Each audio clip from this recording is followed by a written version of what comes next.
अस्सलाम वालेकुम। पहले पाकतेल जंक्शन की तरफ से आप लोगों को खुशामदीद कहता हूँ और रोडी जंक्शन जिसका मैं आपको ओवरव्यू दे चुका हूँ, डिटेल में आपको रोडी जंक्शन के बारे में बता चुका हूँ। ऑल्दो के not in very detail, time short होता है, 20 मिनट होते हैं, तो कोशिश यही थी कि जो इसके करीबी प्लेटफॉर्म्स हैं उन्हीं को विज़िट किया जाए, उन्हीं को विज़िट किया गया। मैंने आपको बताया है कि मेरा बड़ी पे प्लान है डिटेल एक विज़िट का रोडी जंक्शन पर, सखर रेलवे स्टेशन पर, पनवाकिल। तो इंशाल्लाह फिर आपको डिटेल बिल्डिंग के बारे में भी बताऊंगा और डिफरेंट इसके पॉइंट्स हैं वो भी दिखाऊंगा। कोशिश करूंगा कि आपको ब्लाइंड डॉल्फिन भी दिखा सकूं अगर मौका मिला इंशाल्लाह। तो अभी फ़िलहाल के लिए इतना ही मैं आपको दिखा सकता था। कोशिश की जितना मैक्सिमम मैं आपको दिखा सकूं और रोडी जंक्शन के बारे में बता सकूं, मैंने बताया।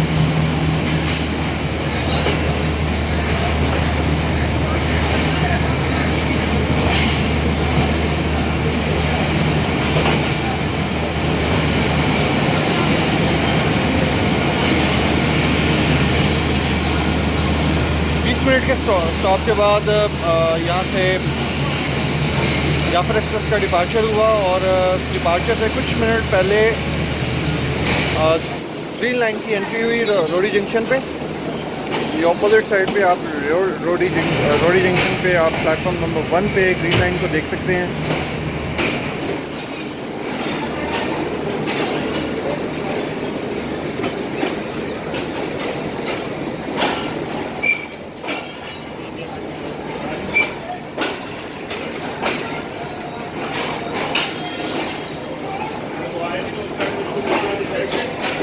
HGMU 30 लीड पे है।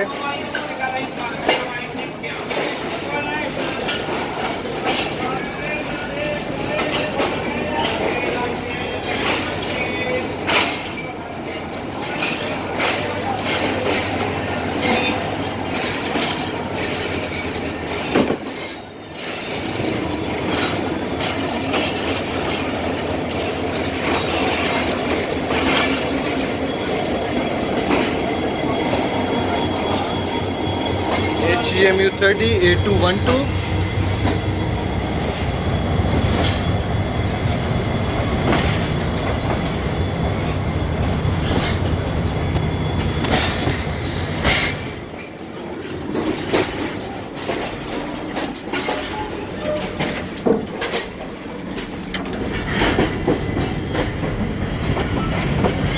तो सीन कुछ ऐसे हैं कि हम लोग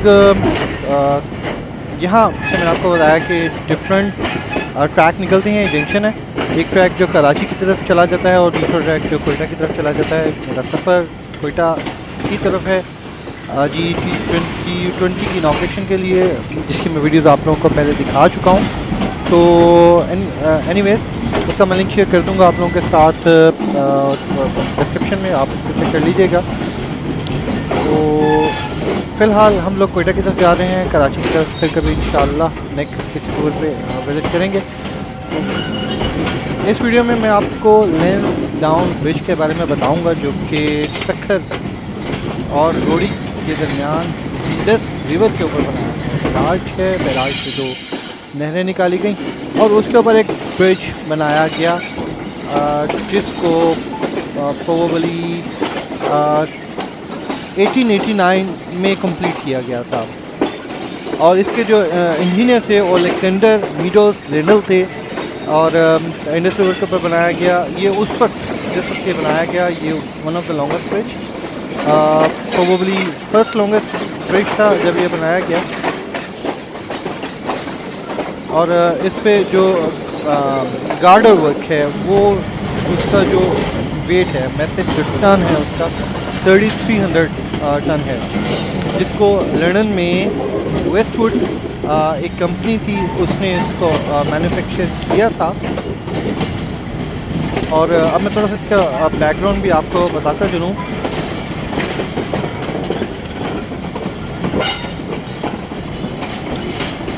इंडस जो ब्रिज था उसको अटक पर 1887 में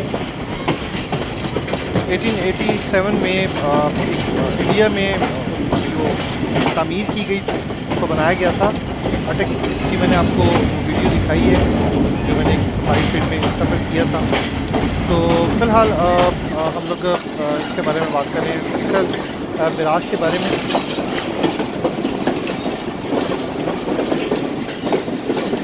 मैं इसको बेसिकली देखता हूँ विकीपीडिया से। मैं थोड़ा सा इसको इंग्लिश में ही आपको बताऊँगा, फिर आप इसके सब टाइटल्स हैं वो आप डिफरेंट लैंग्वेज में कर सकते हैं। The Indus valley state railway had reached Sakhar in 1879 and the steam ferry that transported 8 wagons at the time across the Indus between Rohri and Sakhar was found to be cumbersome and time consuming. The ferry link became redundant when Lord Ray, Governor of Bombay, deputized for Lord Lansdowne, the Viceroy, inaugurated the bridge on inauguration जो थी 25 मार्च 1889 में की गई।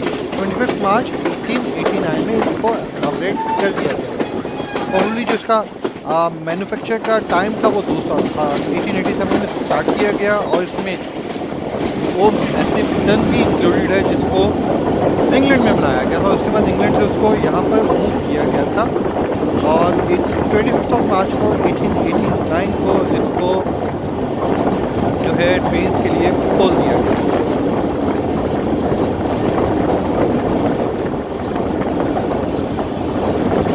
अच्छा, और फिर इसमें कुछ तब्दीली आई। अयूब आर्च जो जिसको कंस्ट्रक्ट किया गया था 1960 से 1962 में, फिर रेलवे की जो जितनी भी ट्रैफिक थी उसको वहाँ से शिफ्ट किया गया अयूब आर्च की तरफ। अयूब आर्च की तरफ 1960 से 62 में उसको तमीर किया गया, फिर लैंसडाउन ब्रिज से उसको शिफ्ट कर दिया गया अयूब आर्च पर। और इसका सेकंड जो इसकी इंस्ट्रक्शन की गई वो 1960 से 1962 में। एक बात याद रखिएगा, अयूब का जो पीरियड है वो गोल्डन पीरियड है as far as our industry is concern. बेशुमार डैम बनाए गए, ब्रिजेस बनाए गए और एक पाकिस्तान का बेहतरीन आबपाशी का निज़ाम बनाया गया। दुनिया का सबसे बड़ा आबपाशी का निज़ाम उस वक्त पाकिस्तान में बनाया गया। एनीवेज अभी तक के लिए इतना ही है और फिर सखर में आपसे मुलाकात होती है। अगर मैंने कोई गलत की है तो काइंडली कीजिएगा कमेंट सेक्शन में। मैंने आपको बताया कि इन्फॉर्मेशन जो मैंने आपको प्रोवाइड की वो विकीपीडिया से प्रोवाइड की है और गलती के लिए मालूम हूँ, सॉरी।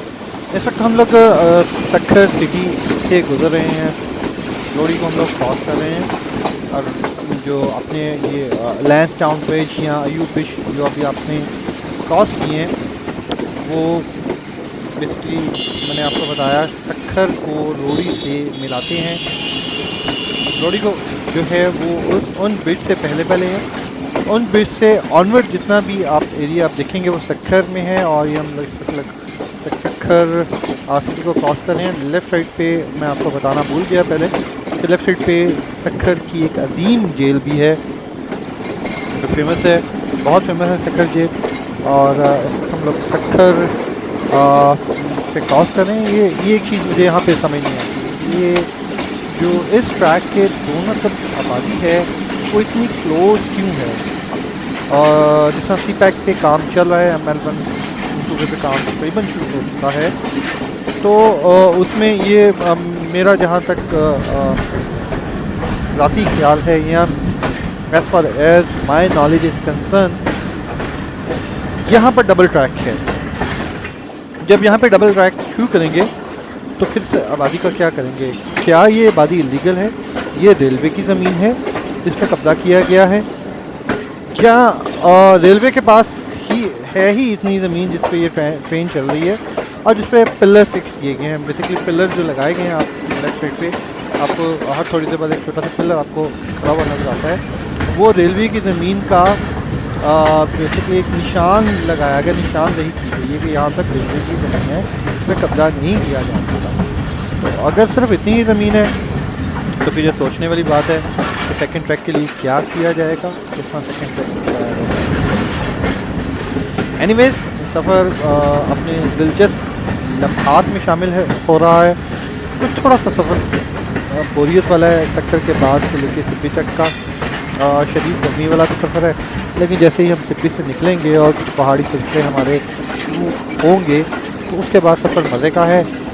स्पेशली आबे गुम जहाँ से बंसर इंजन लगाया जाता है, वो सफ़र बहुत ही खूबसूरत है क्योंकि जितने लंबे लंबे कर्व हैं आपको फ्रंट पे भी नज़र आता है इंजन और बैक साइड पे भी इंजन, आप दोनों तरफ इंजन देख सकते हैं। अभी थोड़ी देर में हम लोग सक्खर रेलवे स्टेशन पहुंच जाएंगे। कोशिश करूंगा कि सक्खर रेलवे स्टेशन के बारे में आप लोगों को बता सकूं। इतना लंबा स्टे नहीं, हार्डली 5 मिनट का स्टे होता है, हार्डली 5 मिनट का। मैं अभी ये ज़्यादा बता रहा हूँ, एक्सेजरेट कर रहा हूँ, लेकिन कोशिश करूँगा उस टाइम पीरियड में आपको कुछ सक्खर रेलवे स्टेशन के बारे में बता सकूँ। वहाँ पे कितनी ट्रेनें आती हैं, उनका स्केड्यूल क्या है, वहाँ से कौन सी ट्रेन चलती है और कौन सी ट्रेन वहाँ पर आके रुकती है, किन किन ट्रेन का वहाँ पे स्टेज है। तो Jaffar express one of those train जो वहाँ पे रुकती हैं, कोयटा जाने वाली तकरीबन हर ट्रेन वहाँ पे रुकती है। वहाँ से कौन सी ट्रेन चलती है अपने सफ़र का आगाज़ करती है। मैं कोशिश करूँगा ये नॉलेज कहीं से मैं हासिल करूँ और आप लोगों को इसके बारे में अपडेट कर सकूँ। इंशाल्लाह सक्खर रेलवे स्टेशन पे आप लोगों से मुलाकात होती है। दुआ में याद रखिए, चैनल को ज़रूर सब्सक्राइब कीजिए, बेल नोटिफिकेशन को ऑन कर लीजिए ताकि बर वक्त आपको मेरी वीडियो मिल सकें। और कोई गलती कोताही हो करनी माफ़ कर दीजिएगा। मुझे पता है कि पाकिस्तान की जो आवाम है इंक्लूडिंग मी, जैसे ही हम लोगों को किसी की गलती का पता चलता है तो हम सोशल मीडिया पे उसको रगड़ के रख देते हैं। तो थोड़ा सा हाथ हौला रखो जनाब। इंशाल्लाह आप लोगों से जब तक का सिलसिला जारी रहेगा कमेंट सेक्शन में, और आप मुझे डायरेक्टली अप्रोच भी कर सकते हैं। इंशाल्लाह कुछ लोगों ने की दावत है सिब्बी भी और पिंडी भी कंबाइंड वीलॉग्स की, तो इंशाल्लाह कोशिश करूँगा जैसे जैसे मुझे टाइम मिले जहाँ जहाँ मैं ट्रैवल करूँ वहाँ के लोकल लोगों से जो कि रेल फैंस हैं ख़ासतौर पर उनसे कांटेक्ट करूँ और उनके साथ एक वीलॉग बना सकूँ। इंशाल्लाह आपसे नेक्स्ट वीडियो में मुलाकात होती है जो कि इसी वीलॉग की कंटिन्यूशन है। दुआ में याद रखिएगा, अपने रिश्तेदार और गिरदो नवाज के लोगों का ख्याल रखिएगा। अल्लाह हाफ़िज़। ये हमारी बेसब्री कौम